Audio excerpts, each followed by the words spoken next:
السلام عليكم ورحمة الله وبركاته. شهد مطار هواري بومدين بالعاصمة الجزائر اليوم أجواء مميزة، حيث حط الحارس لوكا زيدان رحاله في أول ظهور رسمي له بأرض الوطن، استعدادا للانضمام إلى التربص التحضيري الذي يسبق مواجهتي الصومال وأوغندا ضمن تصفيات كأس العالم.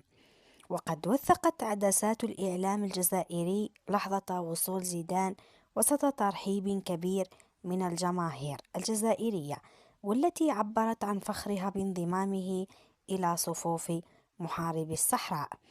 الحارس الجديد بدأ بمعنويات مرتفعة وثقة واضحة، وهو يستعد لخوض أول تجربة دولية له بألوان المنتخب الوطني الجزائري. ومن المنتظر أن يجري زيدان أول حصة تدريبية له خلال الساعات القادمة بمركز سيدي موسى رفقة باقي الوافدين الجدد مثل سمير شرقي ومهدي وعدد من العناصر الشابة الأخرى.